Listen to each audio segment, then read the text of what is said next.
सर्दियों का मौसम आ गया है तो ड्राई फ्रूट के लड्डू बनाने तो बनते हैं, पर इस साल के ड्राई फ्रूट के लड्डू ज़रा स्पेशल बना रही हूँ। इसमें 2 सीक्रेट इंग्रेडिएंट्स मैंने डाले हैं जिससे डायबिटीज़ कम हो जाएगा, और यानी डायबिटीज़ वालों के लिए ये लड्डू बहुत ही फ़ायदेमंद होंगे। सर दर्द, कमर दर्द, जोड़ों का दर्द, इनमें भी ये बहुत फ़ायदेमंद होंगे। यानी बच्चों से लेके बड़ों तक के लिए बहुत बेनिफिशियल लड्डू मैंने आज बनाए हैं। तो यहाँ पे जो जो सामान लिया है मैंने वो रख दिया है। तो सबसे पहले मैं आपको बता दूँ, ये है 1 किलो गुड़ जिसको मैंने बारीक कर लिया है, और ये है 250 ग्राम मखाने, और ये 200 ग्राम काजू, ये है पिस्ता, ये भी 200 ग्राम है, इसके छिलके निकाल लिए हैं, और ये है भिलावे, तो इसको गोड़म भी बोलते हैं मराठी में, बादाम, और ये खजूर सूखे हुए, इसको छुआरे बोलते हैं हिंदी में। ये देसी घी है 1 कप, ये मूंगफली का ऑयल है, और ये गोंद, और ये बहुत ही स्पेशल चीज़ है जो मैं इस साल डालने जा रही हूँ, और ये है सुपारी फूल बोलते हैं इसको, सुपारी पाक भी, और ये खसखस, और ये नारियल लिया है मैंने 400 ग्राम, यानी आधा किलो में से 1 मैंने निकाल लिया है क्योंकि बहुत ज़्यादा हो रहे थे लड्डू, तो इसलिए लड्डू का प्रमाण बहुत ज़्यादा हो रहा था। ये है सिंघाड़े का आटा, तो ये 400 ग्राम नारियल इसलिए लिया है मैंने क्योंकि ये बहुत ज़्यादा बन जाते, तो ये साल भर चल जाती, तो इतने नहीं बनाने हैं मुझे, तो मैंने थोड़ा सा आधा किलो से कम कर लिया है नारियल को, तो वो 400 ग्राम है। और यहाँ पे एक कढ़ाई ली है मैंने जिसमें हम सारी चीज़ें एक एक करके घी डाल के, ऑयल डाल के धीमी आंच पे रोस्ट कर लेंगे। तो सबसे पहले मैंने 1 चम्मच ऑयल, आधा चम्मच घी डाला है, तो बादाम को अच्छे से रोस्ट कर लूँगी, भून लूँगी, इससे एकदम बहुत ही बढ़िया और परफेक्ट टेस्ट आ जाता है, और ख़राब भी नहीं होंगे लड्डू हमारे। आप 1 साल भी स्टोर करके इसे रख सकते हैं तो भी लड्डू को कुछ नहीं होगा। बस हमें ध्यान कुछ चीज़ों का रखना होगा कि जैसे पानी का एक भी छींटा इस लड्डू में नहीं आना चाहिए। अगर एक भी छींटा पानी का आ गया, एक बूंद भी आ गई, तो फिर लड्डू हमारे ख़राब हो सकते हैं, तो इतना आपको ध्यान रखना पड़ेगा। तो एक एक करके सारी चीज़ों को बारीक धीमी गैस पे हमें भूनना है। तो ये काजू ज़्यादा ब्राउन नहीं करना है, बस थोड़ा सा हल्का सा इनको गर्म करना है हमें, और बहुत मस्त फ्लेवर आता है, खुशबू भी बहुत बढ़िया आ रही है। और ये गोंद है, तो गोंद के तो बहुत सारे फ़ायदे होते हैं, कमर दर्द, जोड़ों का दर्द, हर लड्डुओं में, हर साल लड्डुओं में मैं ये डालती ही हूँ गोंद, और बहुत फ़ायदेमंद होता है गोंद। गोंद के स्पेशली लड्डू भी बनाए जाते हैं, गोंद का हलवा बनाया जाता है, या जो जिनकी नया नया बेबी हुआ है, डिलीवरी हुई है, उनको भी गोंद के लड्डू खिलाए जाते हैं, तो बहुत फ़ायदेमंद होता है।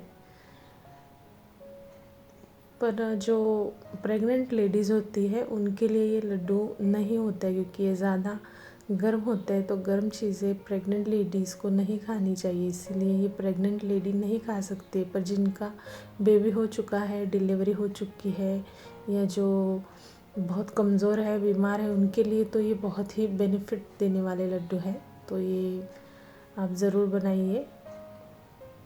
गोंद को भी मैंने अच्छे से भून लिया है, फूल जाते हैं एकदम, थोड़ा सा गोंद उसका बड़ा साइज़ ले लेता है, फूल जाते हैं अच्छे। गर्म ऑयल में इसको भूनना होगा, तो ये मैं अच्छे तरीके से सारा गोंद भून लूँगी। और ये जो सिंघाड़े का आटा है ये मैंने लगभग 400 ग्राम लिया है, क्योंकि ये मेजरमेंट एकदम परफेक्ट है, तो आप इसको याद रखिए कि 400 ग्राम नारियल लिया है, 400 ग्राम छुआरे यानी सूखे खजूर लिए हैं, 400 ग्राम नारियल लिया है, 400 ग्राम सिंघाड़े का आटा। तो ये आटा भी हमें घी डाल के, ऑयल डाल के अच्छे से भून लेना है धीमी आंच पे। इसका जो फ्लेवर है वो अच्छे से निखर के आता है घी डाल के रोस्ट करने से, बहुत ही बढ़िया टेस्ट आता है इसका, और लड्डुओं में ये डालना ही चाहिए, इससे इसके भी बहुत सारे फ़ायदे हैं। और जो बाइंडिंग होती है ना ड्राई फ्रूट्स को, जो बाइंडिंग मिलनी चाहिए लड्डू बनाने के लिए, वो इस आटे से मिल जाती है। कोई कोई गेहूं का आटा भी यूज़ करता है।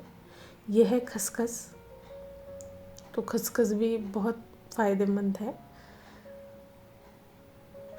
इन सारी चीज़ों के फ़ायदे बताने जाऊंगी तो बहुत बड़ा वीडियो बन जाएगा। तो ये लड्डू मैं मेरे दादी नानी के ज़माने से सीखते आई हूँ। तो ये मैंने सबसे पहले ये इस साल फर्स्ट टाइम ये चीज़ ऐड कर रही हूँ लड्डुओं में। तो ये है कमरकस, इसको कमरकस बोला जाता है। और ये भी मैंने खसखस के साथ भून लिया अच्छे से। और ये सिंघाड़े का आटा, कमरकस और खसखस, इनको एक बड़े से बर्तन में मैंने भून के निकाल लिया है।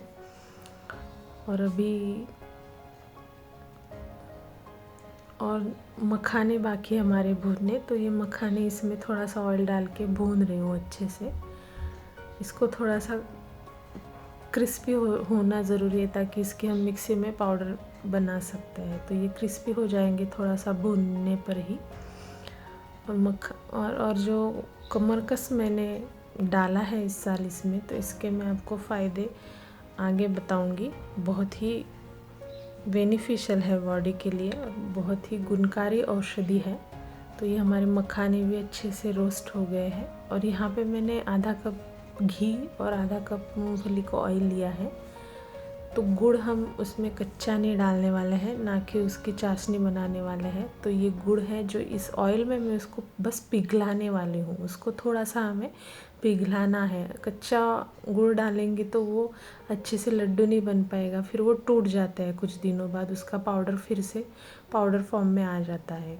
तो इसीलिए गुड़ को मैंने थोड़ा सा पिघलाने के लिए गैस पे धीमी आंच पे रख दिया है। और ये जो मखाने हैं इसका मैं पाउडर बना लूँगी। तो मखाने बहुत हल्के होते हैं ना, तो इसीलिए वो बहुत ज़्यादा दिख रहे हैं, पर इसका पाउडर होने के बाद ये थोड़ा सा हो जाएगा। तो देखिए इस तरीके से इसका पाउडर हो गया है। और जो हमने सिंघाड़े का आटा निकाला था उसी में ये सारी चीज़ें अभी हम एक एक करके डालेंगे। तो ये सिंघाड़े मैंने पीस लिए पूरे। और ये है गोंद को भी हमें बारीक पीसना है। तो ये सारा गोंद इसमें डाल के एकदम बारीक आटे जैसा पीसना है हमें, ताकि ये दांतों में ना आए। नहीं तो दांतों में अगर आ जाता है गोंद लड्डू खाते टाइम तो फिर वो अच्छा नहीं लगता है, चिपक जाता है दांतों में। तो इसलिए इसकी अच्छे से बारीक हमें पाउडर बना लेनी है। और यहाँ पे गुड़ देखिए धीमे आंच पे पक रहा है। और ये जो नारियल है इसके मैंने छोटे छोटे टुकड़े कर लिए थे। और जो छुआरे हैं हमारे उसके बीज निकाल लिए थे। तो ये बहुत ज़्यादा क्वांटिटी में अगर आप बन रहे तो ये आटा पिसवाने वाली चक्कियाँ होती है ना, वहाँ पे एक अलग ड्राई फ्रूट्स पीसने की होता है एक, वहाँ पे भी पीस के मिल जाता है। पर हमारा थोड़ा करके मैं मिक्सी जार में पीस रही हूँ। तो देखिए मिक्सी जार में भी अच्छे से इसका पाउडर बन जाता है। तो दो नारियल थोड़ा सा छुआरा, इन सारी चीज़ों को एक एक करके मैंने पीस लिया है। थोड़ा सा दरदरा रखा है, ज़्यादा पाउडर नहीं बनाया है। एक एक करके ऐसे सारी चीज़ों को हमें पीस लेना है। देखिए धीमी आंच पे गुड़ पक रहा है, बस ऐसे ही फॉर्म में हमें गुड़ को पकाना है, ज़्यादा उसको ये नहीं करना है। और ये है भिलावे के बीज बोलते हैं इसको, मराठी में गोड़म भी बोलते हैं, हिंदी में क्या कहते हैं मुझे पता नहीं है। तो ये भी मैंने लाई थी 100 ग्राम। तो इसको भी थोड़ा सा दरदरा पीस लिया है मैंने, ये भी डाल रही हूँ। ये पिस्ता है। और ये जो गोड़म भी है इसका स्वाद थोड़ा बादाम जैसा होता है। पिस्ते को भी मैंने दरदरा पीस लिया है। अब बादाम की बारी, बादाम को भी दरदरा पीस लिया है। कुछ कुछ टुकड़े रह जाते हैं बादाम के, थोड़े हार्ड होते हैं तो वो मैंने निकाल लिए हैं। और ये हमारा मेन इंग्रेडिएंट्स है, बहुत ही बढ़िया और बेनिफिशियल है। इसको बोलते हैं सुपारी फूल या सुपारी पाक बोलते हैं। तो जो सुपारी पाक है इसके फ़ायदे जानते हैं।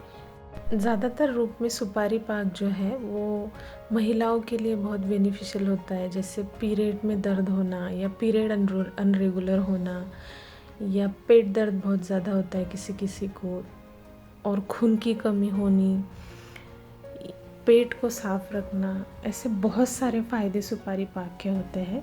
तो ये मैंने उसको सिलबट्टे में पीस लिया, अच्छे से कूट लिया और उसको छान के ऐसे यहाँ पे हम इस मिक्सचर में डालेंगे। तो ऐसे एक कूट के मैंने ऐसे छान के इसमें उसको डाल दिया है। तो एक्चुअली मैं जब ये सारा सामान लेने गई थी, एक शॉप है हमारे यहाँ जहाँ पे सारी आयुर्वेदिक चीज़ें मिलती है, लड्डुओं का सामान मिलता है, वहाँ मैं लेने गई थी। तो वहाँ पे एक दादी जी थी, तो वो ये सामान ले रही थी, कमरकस और सुपारी पाक। तो मैंने उनको पूछा कि ये क्या है, इसके क्या फ़ायदे, तब उन्होंने मुझे जाके बताया, तो मैंने ये ले लिया। और ये जो गुड़ है ये हमारा पिघल गया है और ठंडा भी हो चुका है थोड़ा सा, तो ये मैं इसमें ऐड कर रही हूँ। तो गुड़ को ठंडा होने देना है, गरम गरम इसमें नहीं डालना है। गरम गरम अगर डालोगे तो आप इसे अच्छे से मिक्स नहीं कर पाओगे, तो इसको ठंडा होने देना है अच्छे से, थोड़ा यानी गुनगुना होना चाहिए। इसमें मैंने मूंगफली का ऑयल इसलिए लिया है क्योंकि घी अगर डालते हैं ना तो थोड़े दिनों बाद जब लड्डू पुराने हो जाते हैं या 10-15 दिनों बाद है ना, उसमें जो घी होता है वो जम जाता है। तो वो जो लड्डू है ना वो इतने खाने में फिर अच्छे नहीं लगेंगे, क्योंकि वो घी जम जाने के बाद है ना तो वो मुंह में अच्छा नहीं लगता है, खाना अच्छा नहीं लगता है घी। तो इसीलिए इसमें ऑयल डाल रही हूँ मैं। मूंगफली का ऑयल भी हड्डियों के लिए बहुत ही अच्छा बेनिफिशियल होता है, इससे हड्डियों की ऑयलिंग होती है मूंगफली के ऑयल से। तो इसीलिए मैंने यहाँ पे मूंगफली का ऑयल भी इसमें और मूंगफली का ऑयल थोड़ा सा ऐड करने वाली हूँ। तो ये गुड़ अच्छे से हाथों से, अभी थोड़ा ठंडा हो गया है गुड़, तो इसको अच्छे से हाथों से हमें मिक्स करना है सारी चीज़ों में। तो अच्छे से मिक्स हो जाएगा, क्योंकि गुठलियाँ नहीं रहेगी गुड़ की, क्योंकि गुड़ हमने पिघला लिया है ना। तो पिघलाने का यही फ़ायदा है कि वो अच्छे से सारी चीज़ों को लग जाता है, अच्छे से मिक्स हो जाता है। नहीं तो फिर हम कच्चा गुड़ डालते तो वो कहीं पे गुड़ लगता, कहीं पे नहीं लगता, इस तरीके से होता है। तो अभी मैं ये सारी चीज़ें मिक्स हो गई। अभी यहाँ पे मैंने 250 ग्राम मूंगफली का ऑयल गरम कर लिया है। उसको भी हमें गुनगुना गरम करना है, ज़्यादा गरम नहीं करना है, गुनगुना गरम करना है। और अभी हमने गुड़ जिस कढ़ाई में पिघलाया था उसी कढ़ाई में उसको गरम कर रही हूँ, ताकि जो बचा कुचा गुड़ होगा वो भी ऑयल में पिघल जाएगा। तो यहाँ थोड़ा सा गर्म हो गया, गुनगुना हो गया कि इसमें डालेंगे। और इससे क्या होगा, हमारे जो लड्डू है उसे हमें बनाने में भी आसानी हो जाएगी।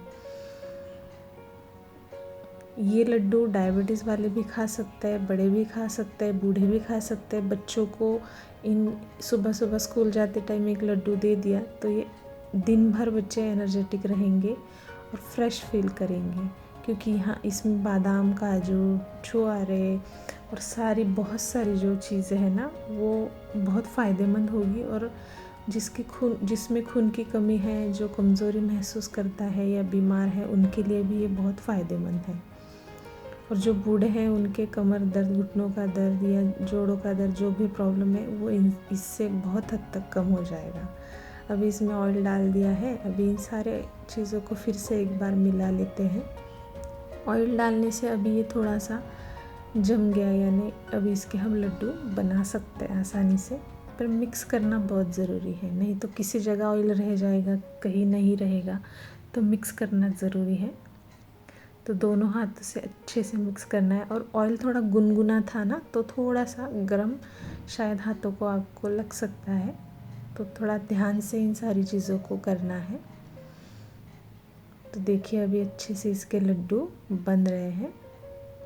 ऑयल से हमें अच्छे से बाइंडिंग मिल गई है, और जो हमने सिंगाड़े का आटा डाला था उससे भी आसानी हो जाती है लड्डू बनाने के लिए। देखिए परफेक्ट लड्डू बन गया है। आपको जिस शेप में लड्डू चाहिए आप उस शेप में बना सकते हैं। और ये जो सारा लड्डुओं का जो मेजरमेंट था, ये 2 किलो लड्डू मेरे बन के रेडी हो गए हैं। तो देखिए परफेक्ट है ना। तो बनाइए लड्डू और खाइए और अपनी बीमारियों को दूर भगाइए। टेस्टी लड्डू रेसिपी तैयार है। और कैसी लगी ये रेसिपी मुझे कमेंट बॉक्स में ज़रूर बताइए। और ऐसे ही नई नई रेसिपी जानने के लिए सब्सक्राइब टू माय चैनल, ताकि मैं ऐसे ही नई नई रेसिपी आपके लिए लाती रहूं और मेरा थोड़ा सा हौसला बढ़े। इसीलिए like, share and subscribe to my channel. देखिए एकदम सॉफ्ट नरम लड्डू हमारे बनके रेडी है। तो मिलते हैं नेक्स्ट रेसिपी में।